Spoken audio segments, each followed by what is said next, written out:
Hello, and welcome to another episode of Purlfect Pairings. My name is Gayanne, she, her. And my name's Nicole, and my pronouns are she and her. We'd like to start by acknowledging the traditional owners of the land on which we're filming today, the Boonwurrung people. We pay our respects to their elders past and present. We acknowledge the often fraught relationship between the Australian farming industry and Indigenous land rights, and we acknowledge the contribution of Aboriginal and Torres Strait Islanders people to the fibre arts community over the millennia. We are Little Woollie Makes, but today we are going to be interviewing Max from Maximoo Yarns. So, it's lovely to interview a young. We haven't had that many men on this podcast, so it's nice to get a different perspective on the yarn industry. Absolutely. But before we get to Max, if you like our content, please give the video a thumbs up and consider subscribing, because it helps the YouTube algorithm, or it helps other people locate us through the YouTube algorithm. That's what I'm trying to say. We just want people to find us. That's all. We just want people to find us so that more people can see our content and know how amazing we have it in Australia in terms of the variety and just sheer brilliance of the fibre community here. We also love your comments. So please give us a comment. Let us know what you think of Max and his yarns, or anything at all. I think you'll be future projects. The names. I think you'll see the names of Max's yarn are incredible. So let us know which ones you like, or if you have any suggested names for future colors for Max. I think he'd love to hear that. All right. All right. Well, I think it might be time to let Max jump in. I'll hop on. Yeah. Welcome, Max. Welcome to Purlfect Pairings. Hey. So, Maximoo Yarns, when did you start this? In about the beginning of 2019, just as I finished high school. Yep. Okay. And what inspired you?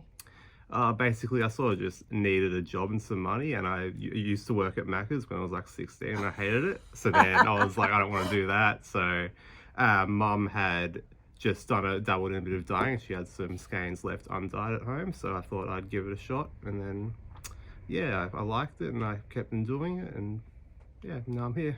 Great. So when we talk Mum is... Little Woollie. Yeah, Julie of Little Woollie Makes. And so was Little Woollie Makes open as a store at that stage? Yes, I think she had opened like a year and a bit before then, I think. Yeah, so a few years, Yeah. Okay, cool. So you had a ready way to market as well. So it was a smart choice. Yeah, exactly. Yeah. And so it's a little bit unusual, a uni student who dabbles in dyeing. Yeah. What did your mates say about this? They just thought it was fine. It was cool. Yeah, it was like I'm running my own business. It's goals, instead of smashing. Yeah, exactly. Yeah, absolutely. Do any of your mates craft? Not really. No, actually. No. Yeah, not really. Yeah. I mean, it's certainly better than working at Macca's, right? Exactly. Yeah, definitely. Yeah. So let's talk a little bit about some of the yarn that you've dyed. You've brought a lovely selection today. Yeah. So how do you decide on colours? Like, what's your process when you're dyeing? I don't really have one, honestly. A lot of the time when I start dyeing, I don't really have an end goal. I sort of put stuff together that I think will look good and that I haven't really done before. And I just write down every step that I do, so if it turns out good and I want to do it again, I can. Sometimes I will go into it with like a name idea, then I'll just dye up a colour I think would fit that name. But a lot of the time it is just sort of improvised on the spot. And it turns out well, so why not?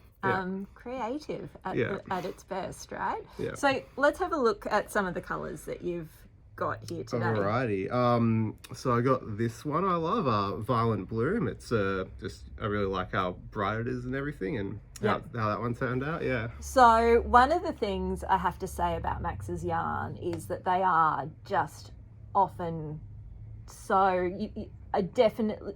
Sorry, I'm going to start that again. When you're at a yarn festival or at a yarn market, you can definitely see the Maximoo stand from a way away, because Max just has this amazing way. I'm going to grab some things off the table here of just really kind of exploring and playing with lots of different vibrant, bright colours. Like, how many different...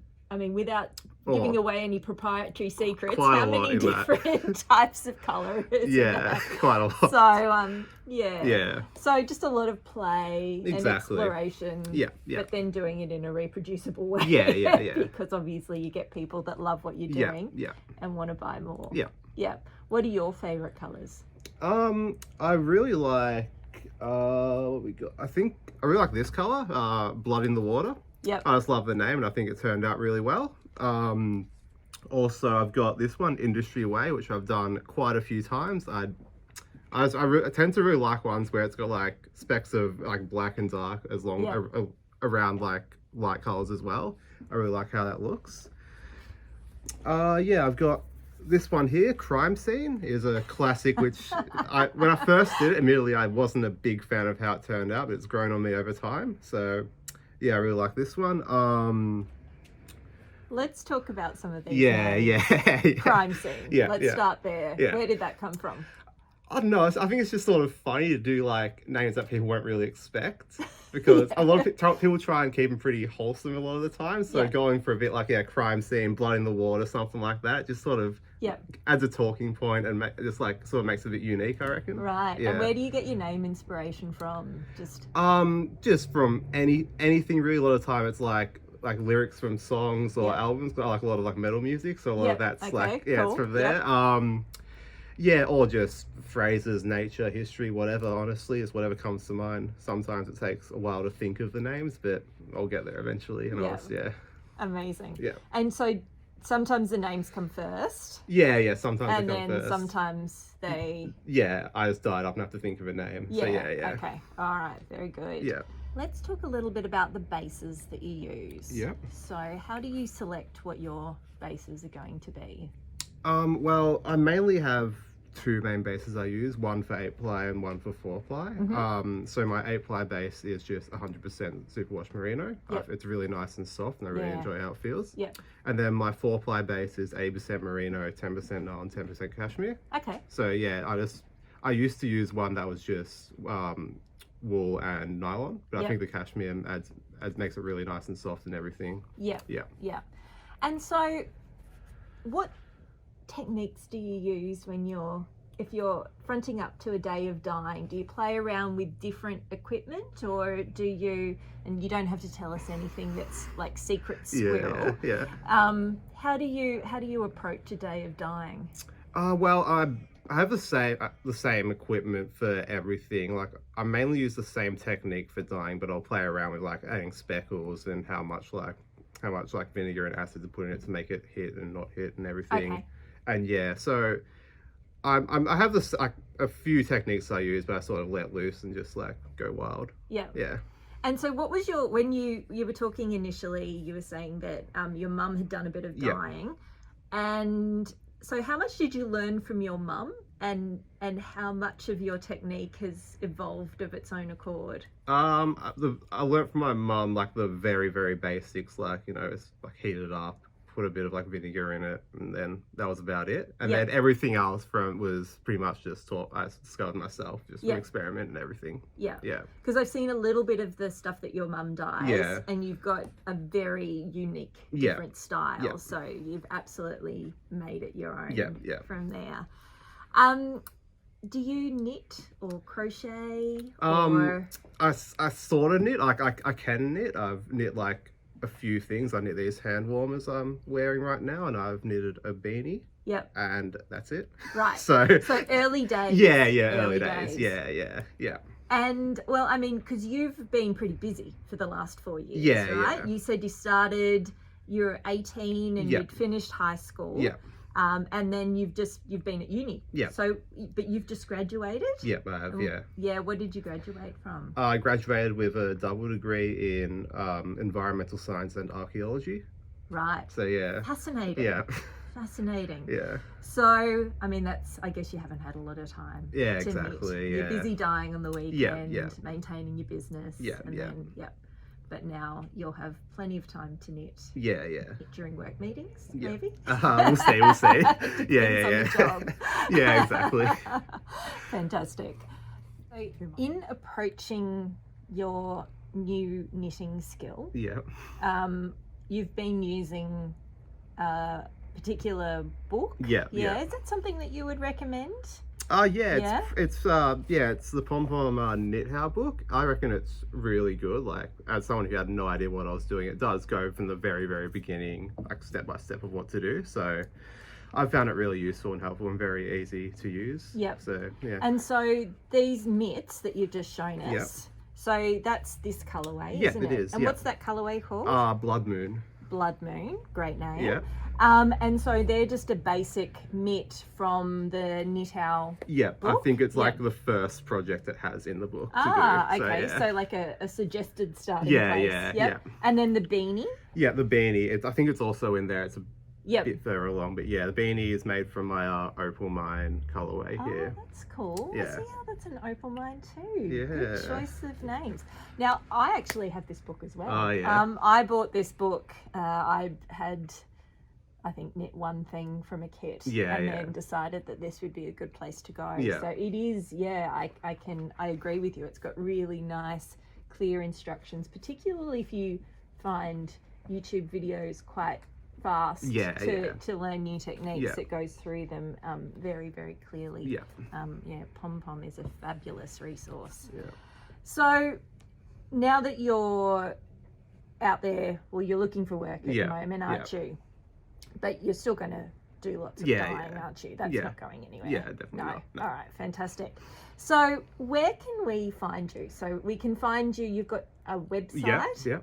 That's your own website. And then your yarns are all stocked at Little Woollie Makes in Hastings, which is about an hour out of Melbourne.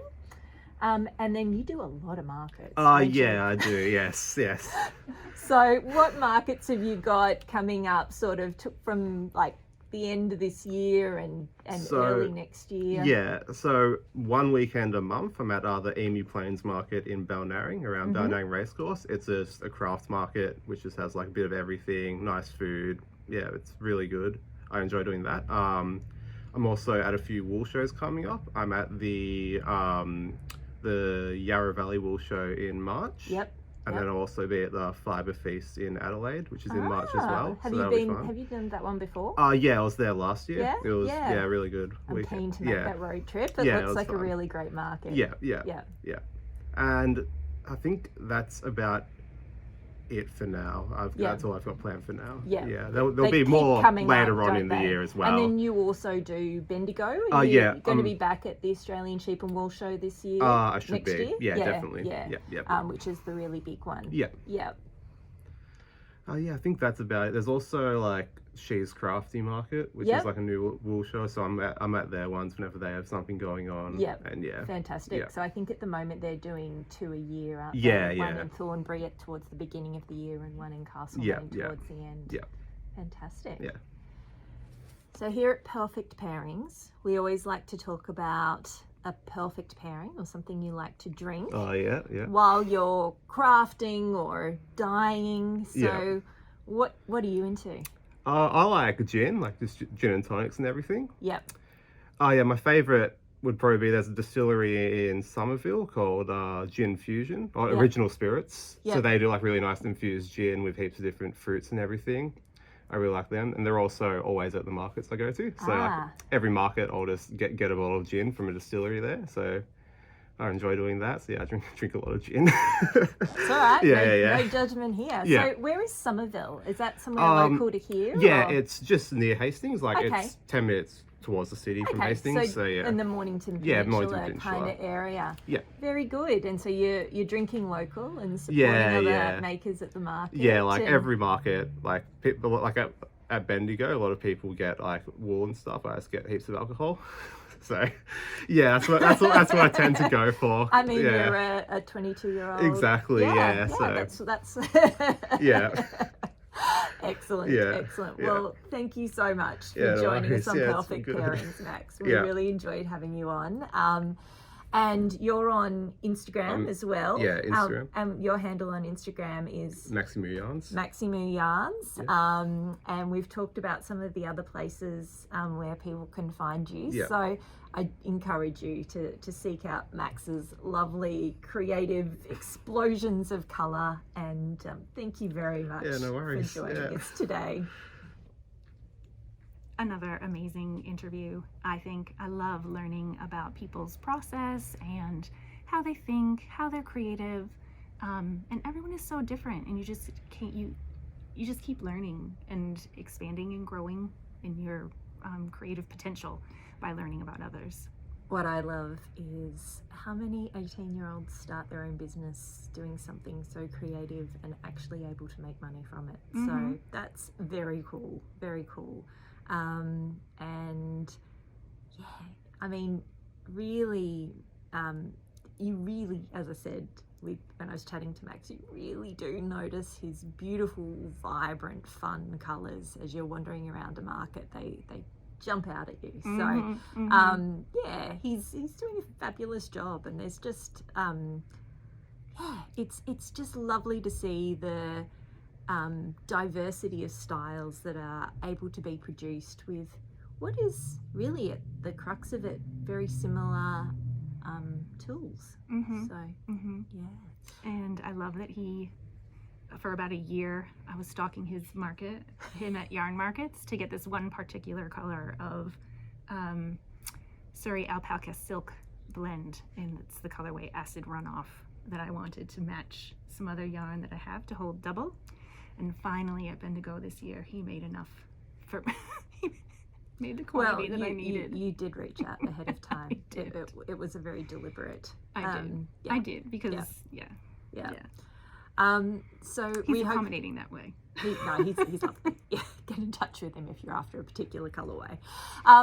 So yeah, been an absolute joy today to chat to Max. And we hope you're having a lovely time wherever you are, and also feeling inspired. Happy knitting. Until next time.